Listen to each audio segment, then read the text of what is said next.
Assalamualaikum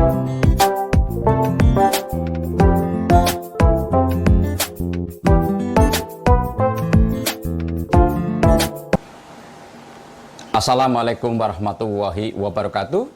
Sahabat-sahabat yang saya hormati, hari ini saya berkesempatan bersilaturahmi ke kediaman Bapak Profesor Dr. Haryono Suyono. Nah, Profesor Dr. Haryono Suyono ini pas zaman Orde Baru itu terkenal sekali ya. Saya kira untuk yang bapak-bapak, ibu-ibu ya, saya pasti masih ingat nama Dr. Haryono Suyono yang identik dengan BKKBN dan kependudukan ya. Saya bersilaturahmi dengan Pak Haryono. Terima kasih Pak sudah memberi waktu ke saya. Saya mau mendapatkan sesuatu dari Bapak yang bisa, saya kira bisa bermanfaat untuk anak muda ya. Boleh juga. Apa kabar Pak? Baik ya. Sehat? Alhamdulillah. Nah, ini Bapak udah berapa lama pakai kursi roda Pak? Baru setahun ya. Baru setahun. Tapi aura Bapak masih kelihatan segar Pak ya? Oh, ya. Yang sebenarnya mungkin bisa jalan juga, tetapi saya 2 kali jatuh waktu jalan itu, dan jatuhnya sepele karena nabrak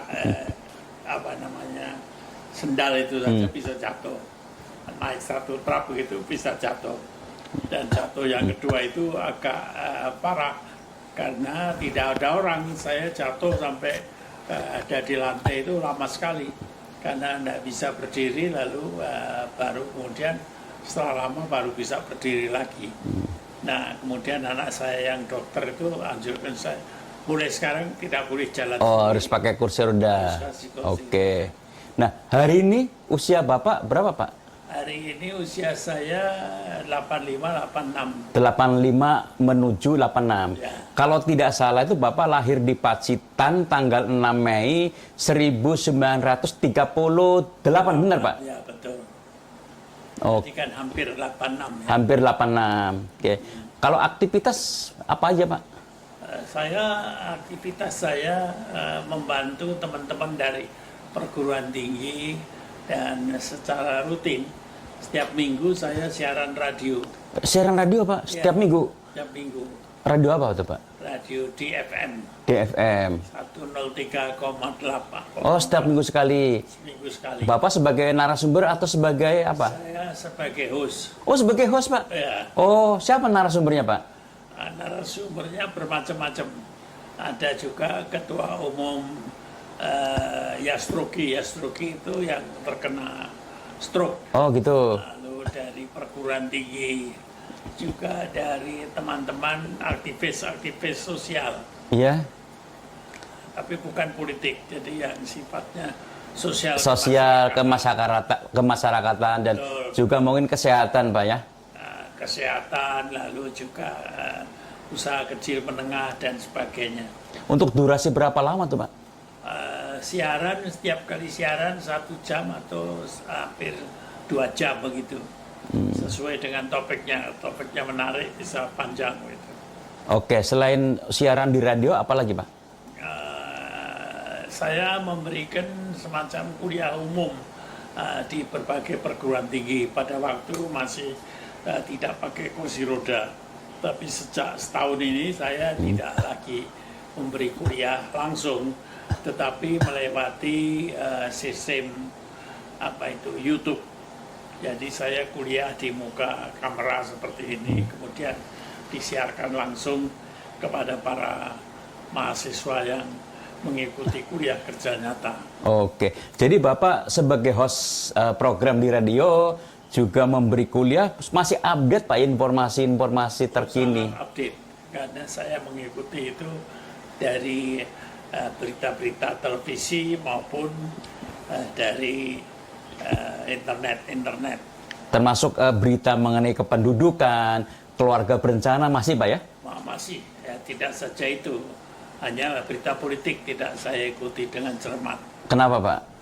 Saya tidak suka itu. Tidak suka, udah bosan?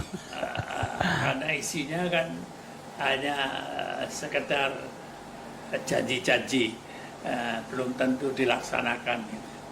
Oke. Saya lebih suka yang dilaksanakan dan memberi manfaat kepada orang banyak. Oh iya, Pak, Bapak jadi kepala BKKBN tahun berapa, Pak ya? Saya jadi kepala BKKBN tahun 83 83. sampai akhir tahun 2000. Berapa lama tuh, Pak? Kira-kira berapa ya? Kira-kira 17 tahunan. 17 tahun. Jangan-jangan nggak ada orang lain yang pemegang jabatan sampai 17 tahun, Pak, di pemerintahan. Tidak ada. Dan sebelumnya saya kan deputi mulai tahun 72 akhir. Itu deputi 2 periode, kemudian diangkat jadi kepala BKKBN berturut-turut. Berturut-turut ya? Ya, dari tahun 83 itu tiap kali 5 tahun kan diganti. Tapi saya tidak diganti. Kalau tidak salah pada saat Bapak masih menjabat kepala BKKBN juga Bapak menjabat sebagai menteri juga ya, Pak? Kepala BKKBN kemudian diangkat jadi menteri. Setelah itu diangkat jadi Menko. Menko juga ya? Menko ya. Tapi jabatan di BKKBN tetap? Tetap saja ya. Jadi kalau Pak Harto itu tidak mengundurkan diri, barangkali sampai sekarang masih kepala BKKBN. Nah, kira-kira kalau Bapak tahu pertimbangannya apa ya Pak? Kok kepala BKKBN sampai 17 tahun lebih itu Pak? Nggak ada orang lain yang bisa ditunjuk untuk mengurusi BKKBN atau bagaimana Pak? Pak Harto bilangnya jadi kepala BKKBN itu sulit ya. Rupanya begitu. Jadi dan saya sangat cocok jadi kepala BKKBN. Begitu Ya, kata saya bukan dokter. kata Pak Harto begitu. Pak, Bapak nggak pernah bilang ke Pak Harto udah bosan atau capek gitu nggak? Bagaimana bosan? Itu tugas negara. Masa bosan? Kalau diberi kepercayaan kan dengan sendirinya kita lakukan dengan sebaik-baiknya gitu. Emang bidang studi Bapak emang di masalah kependudukan Pak? Masalah kependudukan. Kependudukan, perubahan sosial, demografi, dan sosiologi. Ya. Bapak kalau nggak salah PhD dari mana itu Pak? Dari Universitas Chicago. Oh Chicago Pak ya? Jadi banyak ilmu yang Bapak dapatkan dari Chicago untuk diterapkan di BKKBN. Betul. Terus oke BKKBN. Bapak juga terkenal sebagai tokoh yang sukses menyosialisasikan program keluarga berencana. Betul. Ada ingatan-ingatan atau kesan-kesan saat sebagai kepala BKKBN, Pak? Banyak sekali. Apa saja, Pak? Pada waktu BKKBN mulai, saya sudah mulai lebih dulu. Pada zaman Ali Sadikin, saya sudah ikut proyek BKKBN, proyek KB, yang diprakarsai oleh Gubernur DKI Jakarta Pak Ali Sadikin. Di situ saya sebagai peneliti. Kemudian hasil penelitian itu antara lain yang kita bawa datanya ke Chicago. Di Chicago saya olah.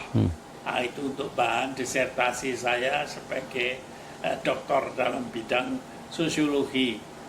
Jadi saya mulainya BKKBN itu sebenarnya bukan tahun 70 awalnya program KB, tapi tahun 65 saya sudah mulai membantu Pak Ali Sadikin membuka program KB di DKI Jakarta. Dan terus sampai akhir tahun 90, jadi hampir tahun 2000, Pak Harto mundur, saya mundur. Jadi waktu itu presidennya Gus Dur, saya bilang, Pak Gus Dur, iya Pak Haryono, ini banyak yang kepingin jadi kepala BKKBN, kepingin jadi menteri. Jadi Pak Haryono istirahat aja ya, nanti bantu saya kalau datang ke istana. Saya yang jadi presiden, Pak Haryono ngasuh saja. Ya sudah, saya ngasuh. Ya, jadi Gus Dur bilangnya saya suruh ngasuh aja.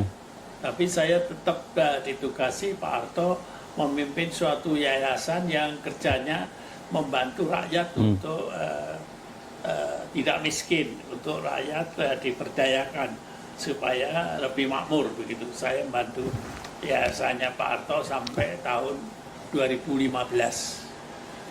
Jadi setelah pensiun tahun 2000 sampai 2015, saya masih bekerja rutin sebagai pimpinan yayasan yang saya ikut mendirikan. Oke Pak, zaman Bapak kan ya tadi sudah saya sampaikan BKKBN terkenal sekali lah, termasuk juga keluarga berencana tuh. Strategi gimana Pak yang Bapak terapkan ketika itu, strategi apa saja kok sehingga berhasil gitu sampai tokoh masyarakat, ulama mendukung walaupun ada satu dua yang kontra terhadap keluarga berencana. Karena pendekatan yang saya tempuh adalah pendekatan kemasyarakatan. Jadi masyarakat ikut serta menangani program KB. Sehingga saya berhubungan dengan tokoh-tokoh masyarakat, baik yang pro maupun yang kontra. Yang kontra itu biasanya tidak saya tonjolkan, tidak saya buat terkenal. Jadi kalau ada acara radio, acara televisi, biasanya yang kita undang itu yang pro. Yang tidak pro tidak diundang, kan yang menguasai undangan dari BKKBN. Jadi yang mengundang BKKBN itu yang pro, sehingga suaranya di koran maupun di radio itu suara pro. Suara yang tidak pro tidak kita undang. Kalau mereka mengadakan siaran sendiri silakan, tapi undangan dari pemerintah hanya kepada yang pro. Nah itu membuat suasananya menjadi kondusif dan akhirnya menyebar satu kegiatan yang sangat disetujui oleh banyak pihak. Jadi pihak-pihak yang pro program KB itu bukan hanya kamu bagus pro KB, tidak, tapi kita serahi tugas. Kamu kepengennya tugas KB ini apa? Mau ikut jadi juru penerang silakan. Penerangan, kalau perlu biaya saya bantu biaya dari pemerintah, sehingga pelaksana program KB itu bukan saja aparat pemerintah tetapi rakyat biasa yang kita bantu dengan pendanaan dan kita persiapkan supaya dia mampu memberi keterangan kepada rakyat tidak salah. Termasuk ulama Pak ya juga. Termasuk ulama bahkan kalau para ulama kepingin mengadakan kegiatan masang spiral, itu boleh di rumahnya, boleh di pesantrennya, itu saya persilahkan. Difasilitasi. Difasilitasi, sehingga kelihatan bahwa ulama ini tidak saja pro, tetapi masang spiral ada di rumahnya, ada di pesantrennya. Pak, itu soal program KB itu lebih banyak konsep Pak Haryono atau Pak Harto juga Pak? Kombinasi. Nah, saya tiap bulan itu lapor kepada beliau. Bahkan kadang-kadang satu bulan itu 2-3 kali saya melapor kepada beliau. Sehingga susah dibedakan apakah ini dari Pak Harto atau dari Pak Haryono. Pak, Bapak kan termasuk katakanlah membantu Pak Harto cukup lama. Dengan berbagai jabatan ya di Menko, Menteri, kemudian Kepala BKKBN, ada pengalaman misalnya dimarahin Pak Harto nggak Pak? Pak Harto itu tidak marah, tetapi kalau tidak setuju ya sudah terserah, mau saja. Gitu. Terserah maksudnya? Terserah itu kalau beliau tidak setuju. Jadi lama-lama saya ngerti kalau sudah Pak Harto itu terserah berarti beliau tidak setuju. Jadi apa yang Bapak apa konsep nggak dijalankan karena Pak Harto nggak setuju gitu. Harto tidak setuju, lama-lama saya ngerti. Awal-awal nggak ngerti, terserah. Waduh, Pak Harto sudah setuju ini, saya jalankan saja. Tapi lama-lama dukungannya kok nggak ada, lah berarti tidak setuju. Lama-lama saya tahu karena bergaul seperti teman begitu. Oke Pak, terus waktu Bapak jadi Kepala BKKBN tahun 90, penduduk kita baru 179 juta Pak ya. Belum ada ya, itu yang nanti potong kali ya. Oke. Pak, waktu Bapak jadi Kepala BKKBN, jumlah penduduk Indonesia berapa Pak? Jumlah penduduk Indonesia pada waktu itu sekitar 150-an juta. 150 juta. Sekarang sudah 274 jutaan ya. Betul. Itu menurut Bapak perkembangannya gimana Pak? Perkembangannya sudah melambat karena Apa yang melambat? artinya pertumbuhannya, kelahirannya itu melambat. Ya. Biasanya setiap keluarga itu punya sampai 6 anak. Nah, saya berhasil menurunkan jumlah anaknya kurang lebih 2,5 anak. Jadi tidak 3 anak, tapi 2,5 anak. Itu keberhasilan saya. Jadi sebagai kepala BKKBN. Nah, oke. Sekarang kan penduduk Indonesia sudah 274 juta. Ini bagaimana pengendaliannya, Pak? Sekarang ini sudah otomatis karena ikut KB sudah tidak lagi dengan program yang dari rumah ke rumah, tetapi sudah otomatis anaknya sudah diperintah oleh ibunya. Ya. Dan rasa kepingin 2 anak itu sudah menjadi bagian dari hidup. Sudah ada kesadaran individu ya? Ya, sudah. Bahkan tidak lagi mempergunakan fasilitas yang disediakan pemerintah, tapi sudah fasilitas sendiri. Jadi sudah beli kontrasepsi sendiri, sudah pergi ke apotek, sudah pergi ke rumah sakit, tidak disuruh-suruh lagi. Pada zaman saya masih semuanya disediakan oleh pemerintah. Karena memang dulu kesadaran belum setinggi sekarang. Betul. Pak Haryono, itu kan dasar-dasar program keluarga berencana kan sudah lama dijalankan dan sudah berhasil. Kalau begitu berarti sekarang mengajak orang untuk ber-KB sudah tidak terlalu sulit lagi, Pak. Karena juga sudah ada kesadaran dari masyarakat untuk membatasi punya anak. Betul. Kalau dulu sampai tahun 90-an itu kita pemerintah dengan seluruh jajaran masyarakat itu mengajak keluarga untuk ikut KB. Nah, sekarang keluarga yang sudah ikut KB itu otomatis menjadi penggerak KB. Dan keluarga-keluarga itu mengajak anak-anaknya ikut KB karena dia sendiri merasakan zaman punya anak banyak dan zaman punya anak yang jumlahnya sedikit. Itu keluarga-keluarga itu merasakan langsung. Sehingga waktu mengajak anaknya, mengajak menantunya ikut KB, itu sudah didasari oleh pengalaman pribadi bagi masing-masing. Sehingga mulai tahun 90, KB di Indonesia itu tidak lagi disuruh-suruh, tetapi otomatis digerakkan oleh masyarakat. Nah, itu yang membedakan program KB berbasis masyarakat dengan program KB di banyak negara lainnya. Sehingga kita banyak tahun 90-an itu kedatangan tamu luar negeri. Yang belajar ke sini? Belajar kepada kita. Biarpun bahasanya bahasa Tarsan. Maksudnya rakyatnya sendiri yang mengajar itu tidak ngerti bahasa Inggris, tidak ngerti bahasa Thailand, tidak ngerti bahasa Prancis, tetapi tamunya cuma lihatlah saja, ini tunjukkan kayak begitu. Jadi saya sebut bahasa Tarsan. Gitu. Oke, Pak. Ini program KB sudah berhasil, katakanlah begitu. Walaupun ini kan juga harus diteruskan.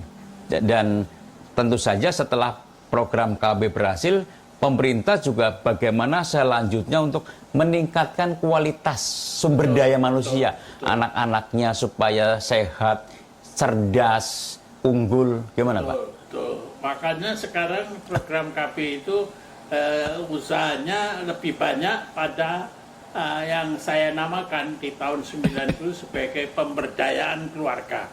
Keluarganya harus diberdayakan. Dan ada kira-kira 8 fungsi keluarga yang harus ditingkatkan. Fungsi agama, fungsi cinta kasih, fungsi pendidikan, fungsi ekonomi, dan fungsi lingkungan hidup itu harus ditingkatkan. Nah, itu yang sekarang kita tingkatkan. Termasuk penanganan masalah stunting, penanganan masalah kesehatan ibu dan anak. Dulu tingkat kematian ibu melahirkan itu jumlahnya masih meningkatkan tingkat kematian ibu yang sangat tinggi. Masih tinggi, Pak ya? Masih tinggi. Sekarang tinggal 100. Dulu sampai 300-an lebih itu. Tiap 100.000. Nah, ini sekarang menurun, sekarang masih 100. Tetapi di Singapura sudah 7. Kita masih 200-an. Oh, jadi kita juga masih tugas kita, jauh, Pak ya? jauh. Jadi, rupanya usaha menurunkan kematian ibu hamil itu masih banyak terkendala karena banyak keluarga-keluarga di desa itu menikah terlalu dini.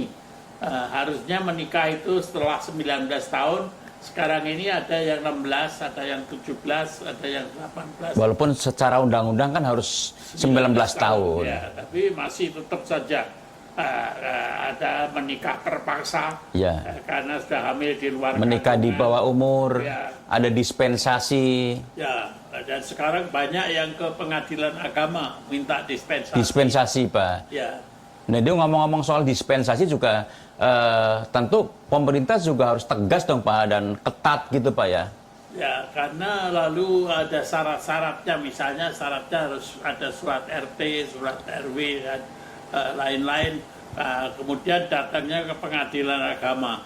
Jadi kalau Mas pergi ke pengadilan agama, sekarang ini banyak ibu-ibu membawa anaknya perempuan itu ke pengadilan untuk diketok supaya dapat dispensasi dari hakim agama.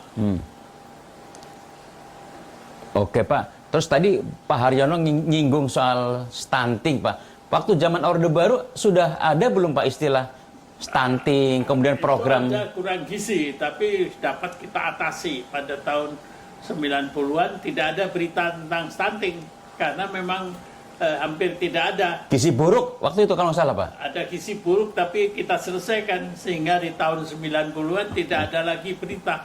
Karena pada tahun-tahun 80-90 kita adakan program gizi untuk seluruh rakyat Indonesia yang dilakukan oleh Kementerian Kesehatan dan BKKBN.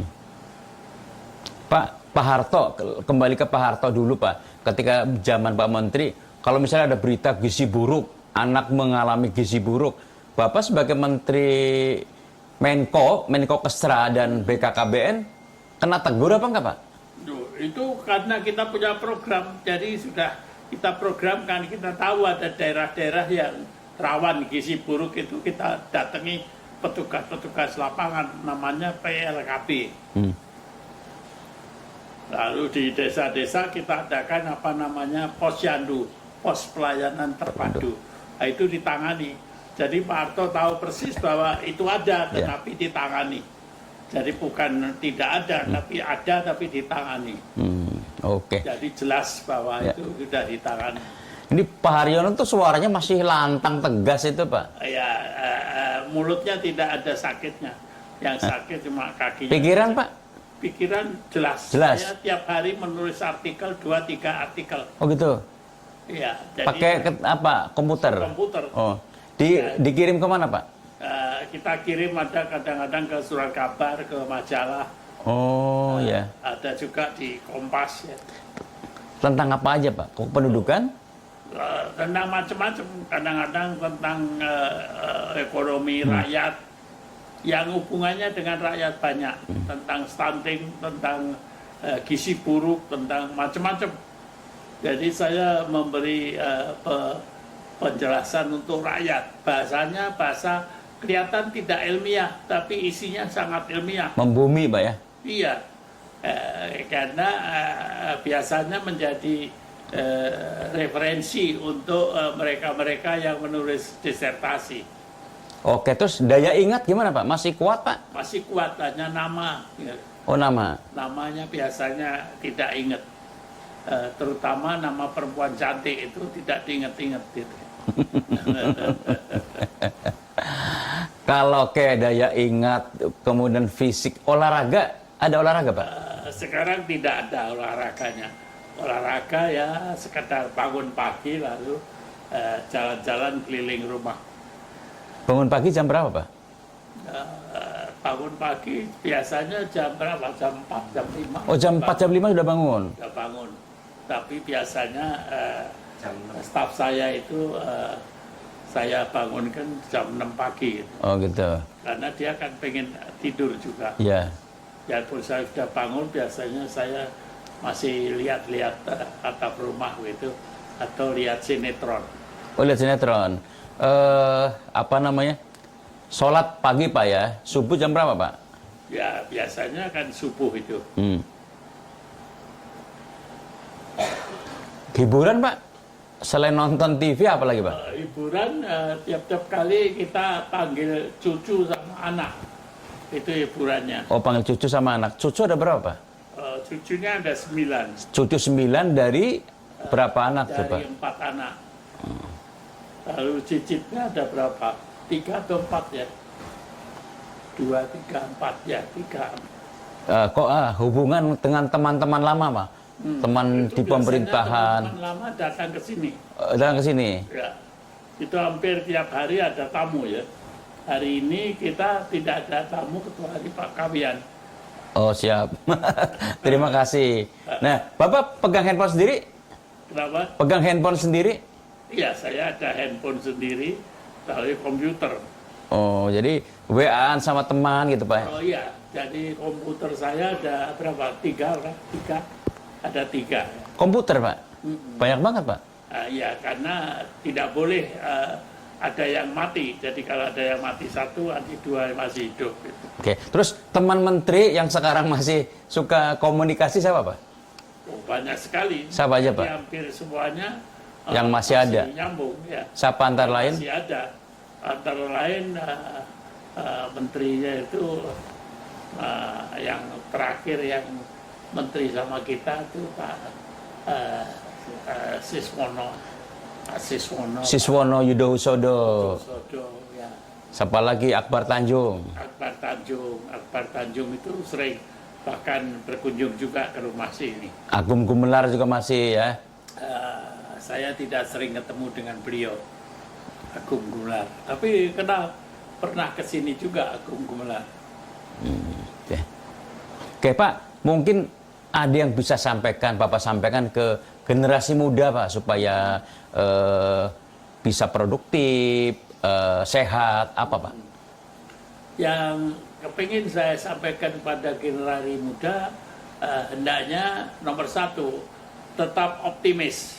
Jangan lihat orang itu dari segi-segi negatifnya.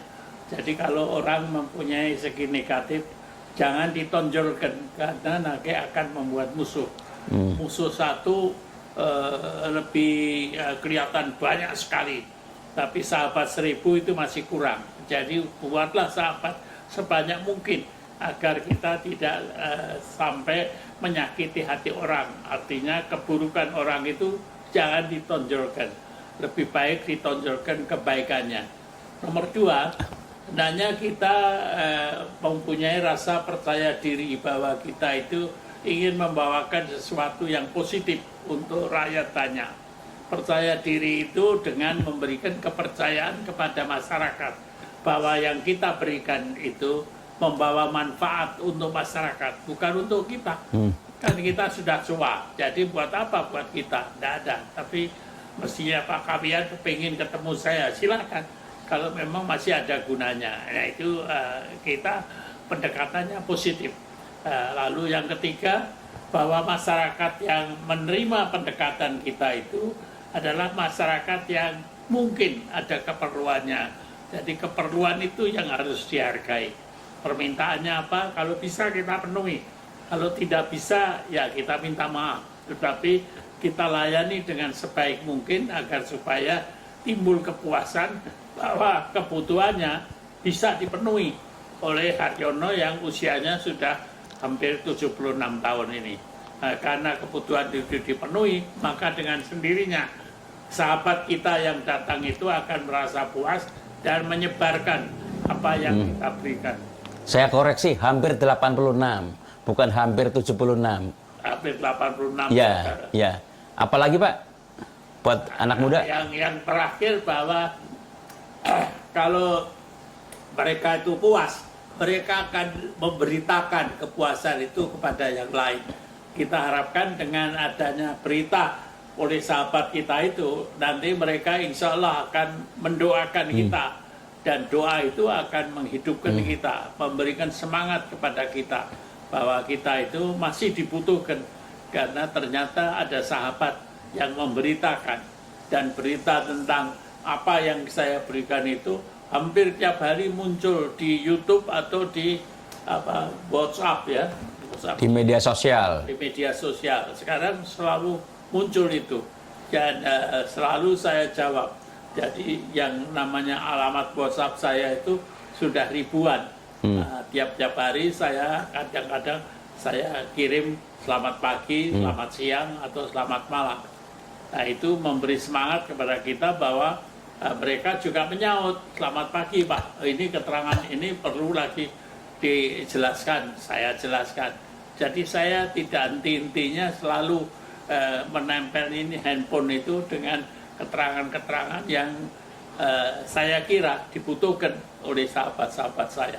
Bapak masih ngetik sendiri WA? Masih ngetik sendiri ya. Oke Pak, ini kan sekarang generasi sekarang kan generasi di era digital Pak. Ya dengan digital itu kita bisa bekerja lebih mudah, lebih ringan, lebih cepat ya. Yang jarak yang jauh sudah bukan masalah, teman yang banyak juga sudah bukan halangan untuk komunikasi. Bagaimana generasi sekarang bisa memanfaatkan era digital ini Pak? Saya sejak saya jadi ketua umum para pensiunan itu saya anjurkan penggunaan handphone, penggunaan komputer untuk saling bersilaturahmi. Dan mereka sekarang ini mulai dari Aceh sampai ke Papua selalu memberitakan silaturahmi yang dilakukan sesama lansia. Dan saya selalu memberikan apresiasi terhadap berita-berita yang mereka kirim. Dan mereka sangat berterima kasih. Tidak jarang dari Aceh maupun dari Papua itu kirim, salam Pak, ini saya dari Papua, saya dari Ambon, mengirim berita dan saya jawab. Nah, itu membesarkan hati bahwa ada di sana yang masih ingat nama saya. Terakhir mungkin Pak, ada pantangan makanan apa Pak?